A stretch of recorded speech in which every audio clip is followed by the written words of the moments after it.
is your news source evening bulletin for today, Tuesday, the 12th day of December in the year 2023. I'm Gordon Mosley reporting, and here's what we're tracking tonight. President Irfan Ali has written a second letter to St. Vincent Prime Minister Dr. Ralph Gonsalves, reiterating his position that there will be no dialogue, compromise, or negotiation on the border controversy and the case before the International Court at Thursday's planned meeting with Venezuelan President Nicolas Maduro.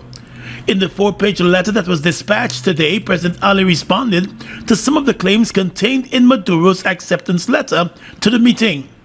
President Ali said he has a mandate from the National Assembly of Guyana, which is unanimous in its resolve that a land boundary is not a matter for bilateral discussions, and the settlement of the matter is properly in the International Court of Justice, where it must remain until the court gives its final ruling on the merits of the case, which Guyana has always said will be fully respected by Guyana.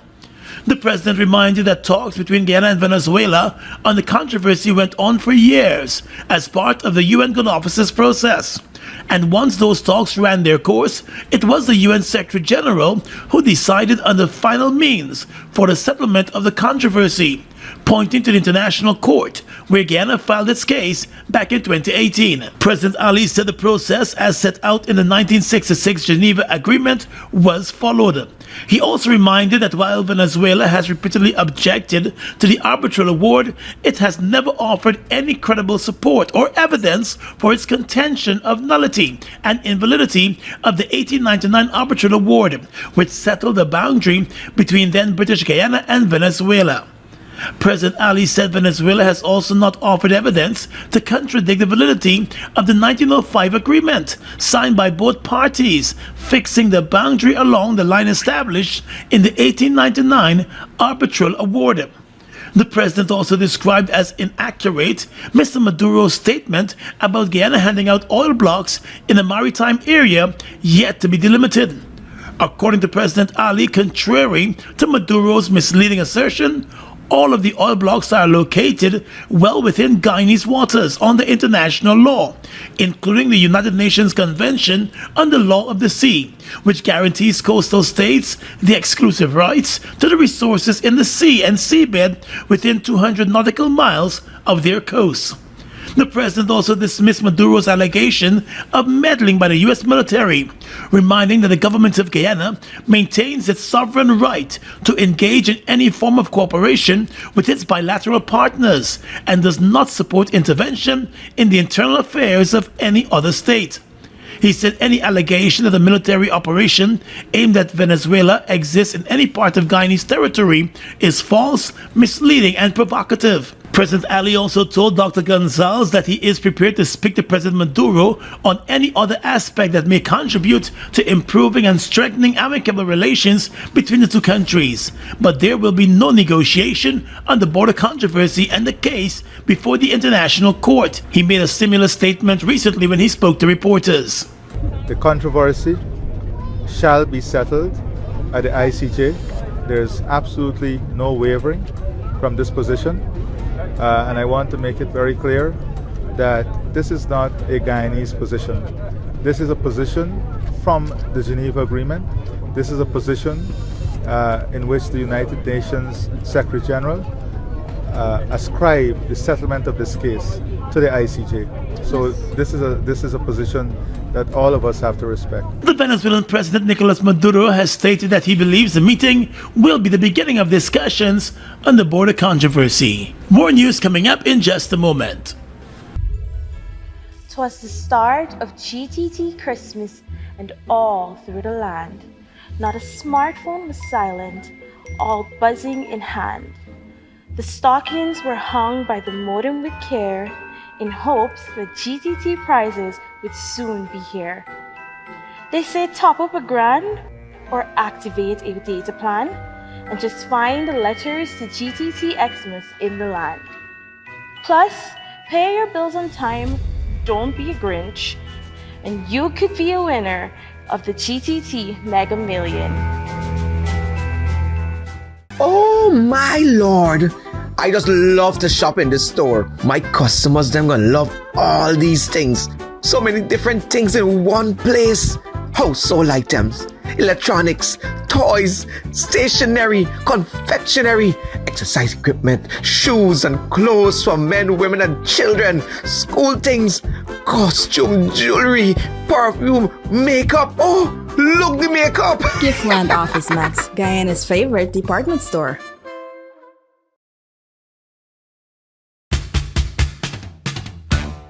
It's your time to win big.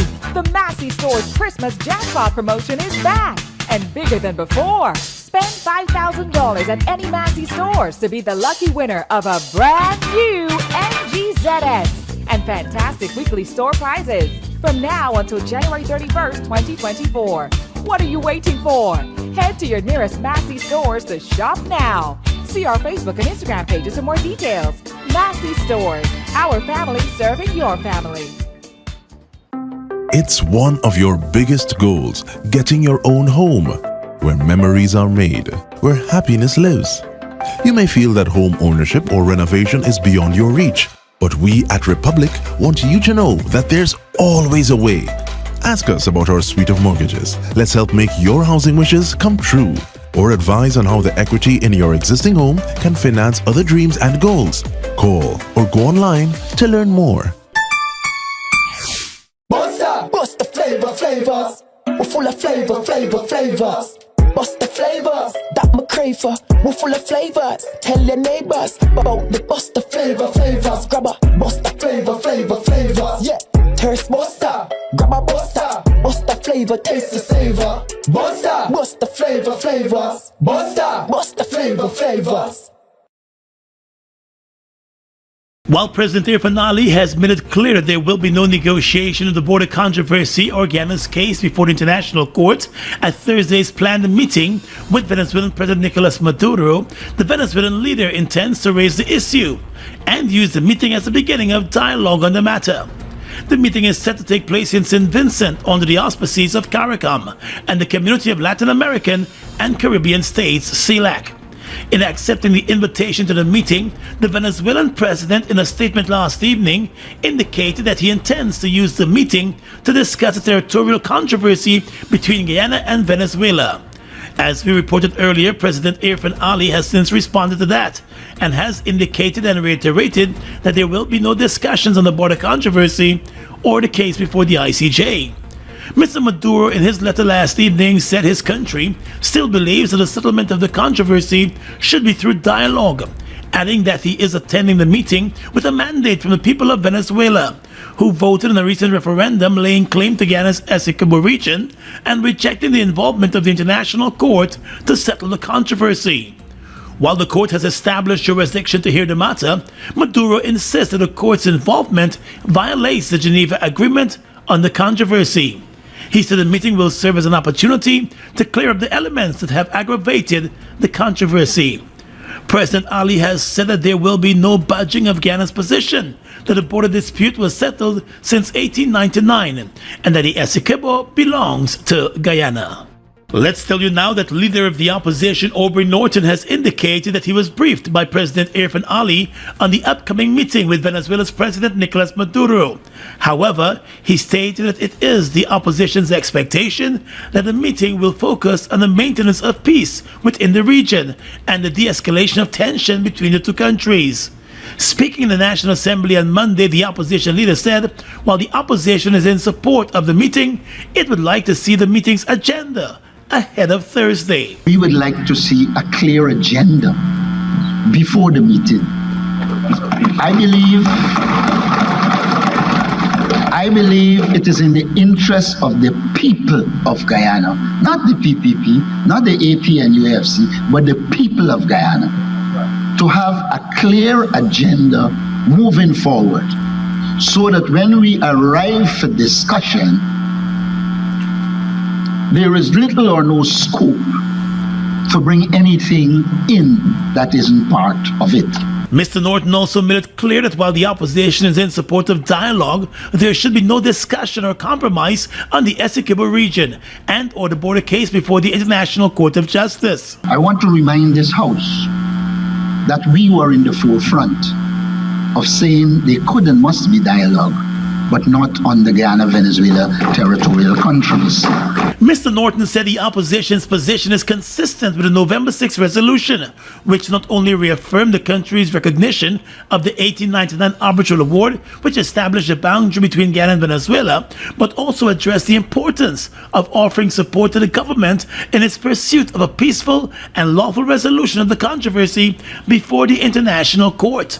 He said the Assembly, through the resolution, rejected the proposal that Guyana should entertain further dialogue with Venezuela on the controversy outside the process currently before the ICJ. Norton said the opposition also fully supports the sentiments expressed by Guyana's co-agent in the border case before the ICJ and former Commonwealth Secretary General Sir Shridat Ramphal, who in a statement on Monday said it is important that the limits of the talks in St. Vincent are understood, warning that false expectations should not be encouraged. The region's elder statesman said the push by CARICOM to have the South American leaders meet amid rising tension was not intended to discuss the controversy over Guyana's Essequibo region. We believe that there is a place for dialogue. But like we said, we hope at the end of this summit, there's the movement in the direction of peace and the de-escalation of conflict, but we do not compromise our position on the Guyana-Venezuela territorial question. Mr. Norton warned that if the controversy is discussed during Thursday's meeting, it would be a breach of the common agreement and the opposition will not support any such outcome. Prime Minister Mark Phillips, while providing the Assembly with an update on that controversy and increased aggression by Venezuela, assured the House that Thursday's meeting is intended to ensure the maintenance of peace with the region, the respect for international law, and the avoidance of the use of threats of force. Mr. Speaker, let me reiterate, Guyana will not be engaging in any dialogue with Venezuela on the settlement of the controversy that has been brought about by Venezuela's claim that the 1899 arbitral award, which settled the land boundary between then British Guyana and Venezuela, is null and void. As explained above, the method has been tried, tested, and has proved to be futile. It is now before the International Court of Justice, which allows both sides to present their case. Guyana is prepared to speak with Venezuela on any other aspect that may contribute to repairing the relationship between the two countries. The Prime Minister said Venezuela has already violated the ICJ's December 1 order, which mandated the country to refrain from taking any action that would disrupt the status quo in the Essequibo region and or aggravate the situation. The Prime Minister said Guyana continues to abide by the orders of the court. Linden, get ready. The grand finals is coming to your town. Come, let's celebrate with the world's #1 stout Guinness. It's the Guinness Sounds of Greatness final on Saturday, December 16th at the Mackenzie Bus Park, Linden. 16 DJs, one crown. Who will walk away with a title for $1.6 million in cash and prizes up for grabs. Hosted by DJ Frost, guest DJs, DJ Brutal, DJ Al Rule, DJ Puffy, and Dynamic Sound. Time starts at 6 p.m. and competition starts at 7 p.m. Saturday, December 16th, Guinness Sounds of Greatness finals, Linden at the Mackenzie Bus Park, celebrating Guinness through music. Must be 18 plus to drink Guinness. Please enjoy Guinness responsibly. Look at the breathtaking beauty of the Essequibo, from its pristine rivers to its abundant resources. It's a treasure that belongs to Guyana, and we ask Venezuela to respect the rule of international law.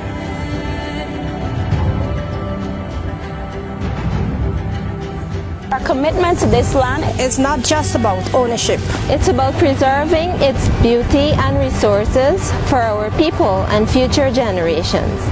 The controversy between Guyana and Venezuela was settled internationally as full, perfect, and final in 1899.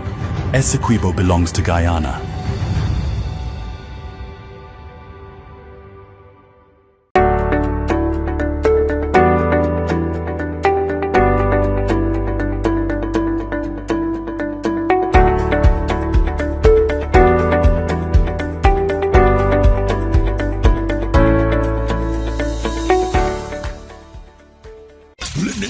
ready. The grand finals is coming to your town. Come, let's celebrate with the world's #1 stout Guinness. It's the Guinness Sounds of Greatness final on Saturday, December 16th at the Mackenzie Bus Park, Linden. 16 DJs, one crown. Who will walk away with a title for $1.6 million in cash and prizes up for grabs. Hosted by DJ Frost, guest DJs, DJ Brutal, DJ Rule, DJ Puffy, and Dynamic Sound. Time starts at 6 p.m. and competition starts at 7 p.m. Saturday, December 16th, Guinness Sounds of Greatness finals, Linden at the Mackenzie Bus Bar. Celebrating Guinness through music. Must be 18 plus to drink Guinness. Please enjoy Guinness responsibly.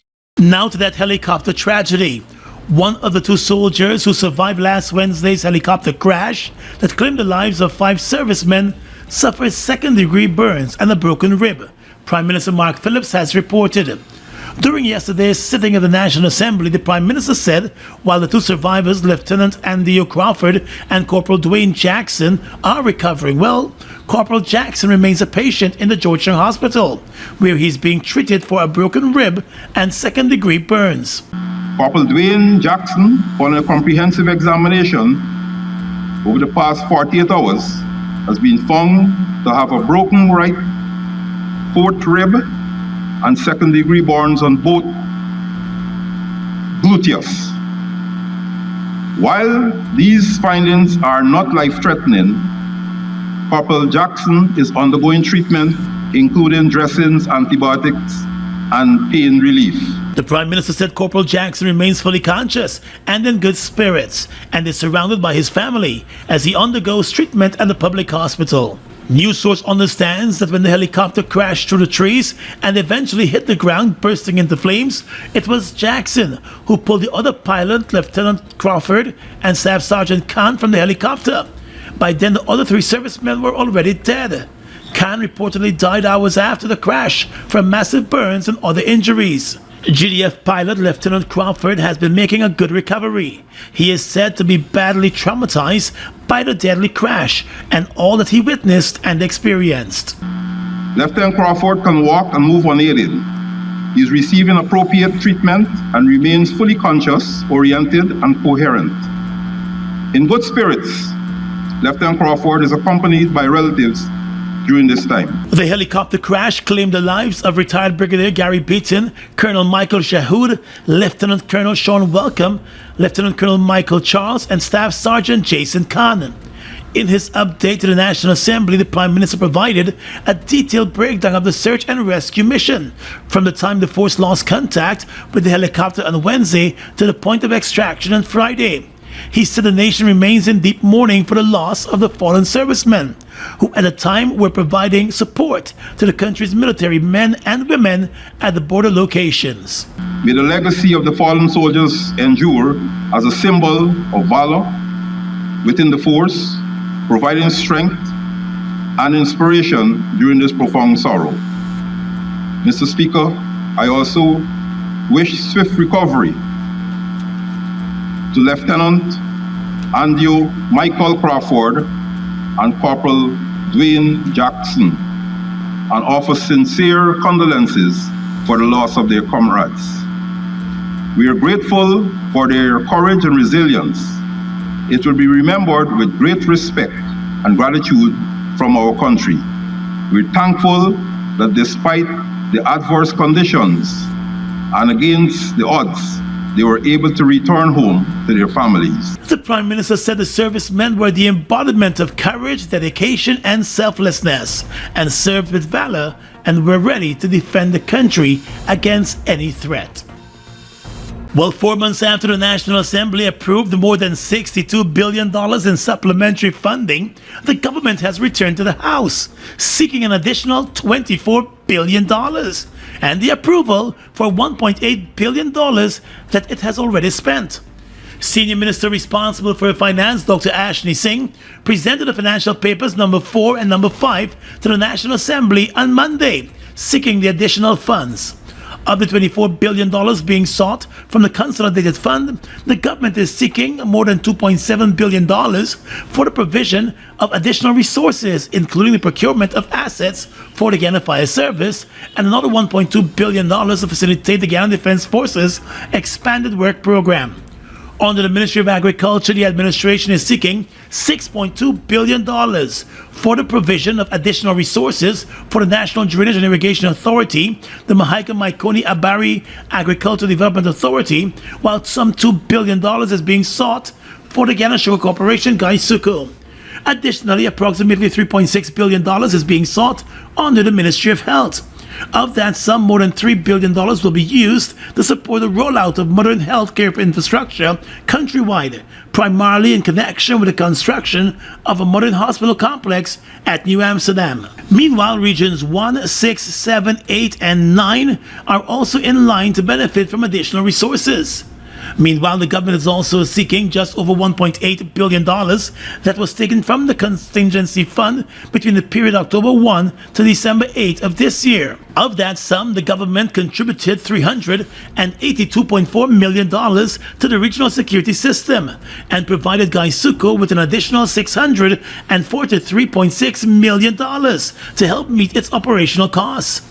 Approximately $31.7 million was spent by the government to host the annual Caribbean Examination Council Governance Meeting and Regional Award Ceremony.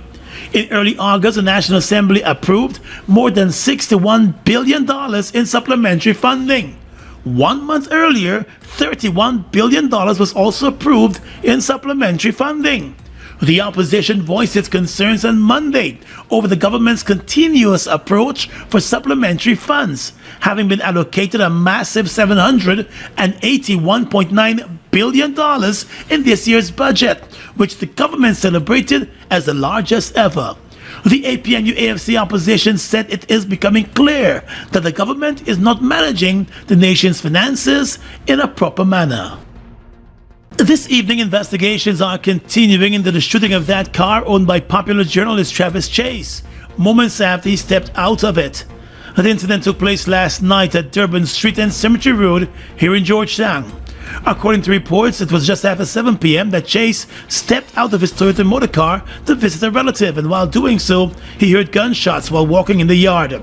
He said he was forced to run for cover, but noticed that the shots were being fired by a lone gunman who made good his escape on a motorcycle.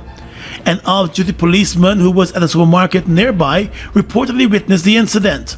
While Chase escaped unhurt, his car was damaged with 3 gunshots. The police said investigators were able to retrieve 3 9mm spent shells and 1 live 9mm round. Chase said he has no idea why someone would want to shoot at his car, and explained that he did not notice anyone following him as he drove to the location. 3 years ago, a car belonging to the same journalist was maliciously set on fire while it was parked in a government office building compound near to Durban Street and Cemetery Road, where he left it at night. In a statement today, the Guyana Press Association called on the authorities to move swiftly to bring the perpetrators to justice. The association said journalists must be allowed to work without threats to their lives and livelihood.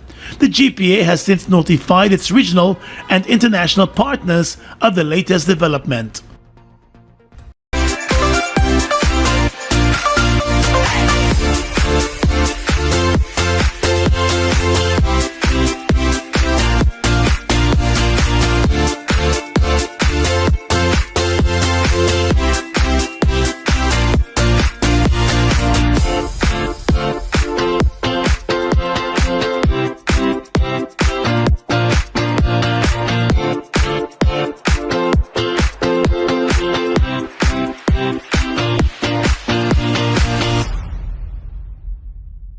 Guyana's economy is rapidly transforming, and we're all part of it.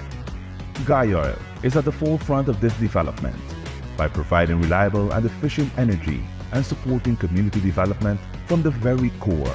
100% of Guy Oil's profit goes back to building schools, roads, and other important infrastructure that connects our cities and towns, providing fuel to domestic, marine, industrial, and aerial transportation. Guy Oil has now repositioned itself as a market leader in the petroleum industry, building a better future for all of us. Food Max Supermarket, located on the ground floor of the Giftland Mall, is your one-stop shop for all your grocery needs. We stock a variety of imported frozen meat and food products, fresh produce, and pet supplies, freshly made bread. Rotisserie chicken and patties are also available daily. Shopping comfort today at Food Max and let our courteous staff assist you in satisfying your shopping needs. Food Max, the fresh food specialist. It's one of your biggest goals, getting your own home, where memories are made, where happiness lives. You may feel that home ownership or renovation is beyond your reach, but we at Republic want you to know that there's always a way. Ask us about our suite of mortgages. Let's help make your housing wishes come true. Or advise on how the equity in your existing home can finance other dreams and goals. Call or go online to learn more. Look who's in the mix now. The new Buster Soda Water. 0 calories, 0 sugar, 0 artificial flavors. 100% refreshing. Taste Buster Soda Water today. Buster Soda Water. Now available for only $120. With your regional and international news tonight, I'm Svetlana Marshall. In the region, Virgin Atlantic is set to soar to new heights after cementing its position in the Caribbean this past year and into the next. The airline celebrated 25 years of flying between Barbados and London, added new inter-island flying, increased capacity, introduced flights to the islands of Turks and Caicos, and officially appointed Island Executive Services as the general sales agent. From January 10, Barbados will receive double daily flights from London for the first time ever, along with 4 weekly flights from Manchester. Alongside these flights, Virgin Atlantic's interregional offering will bring 3 flights per week from Grenada and 3 from St. Vincent and the Grenadines. The airline recently commenced flights to its 8th Caribbean destination, Turks and Caicos, which complements an increase in flights to St. Vincent and the Grenadines, which will operate thrice weekly in the winter season, with seats to St. Lucia increasing by 33% since last year. A rupture at a rock salt mine in northeastern Brazil has heightened fears of an impending total collapse. Video recorded by the Civil Defense Authority showed murky water bubbling in the Monday Lagoon near the city of Maceió, where the mine is located. The closed mine was operated by Brazil petrochemical giant Braskem. Over the past 4 decades, tens of thousands of residents have been displaced due to the destruction caused by the extraction of rock salt. The rupture, which caused water from the lagoon to enter the mine, happened at 13:15 local time on Sunday. The mayor said the area affected measured 60 meters in diameter. Braskem confirmed that cameras monitoring the surroundings of the mine, known as Mine 18, had detected an unusual water movement in the lagoon's soil. And finally tonight, international news. Almost 200 countries are working to salvage a deal on climate change after a promise to phase out fossil fuels was removed from the draft agreement, according to the BBC. A new draft deal is expected to be published later, which negotiators will immediately scrutinize to see what's changed on fossil fuels.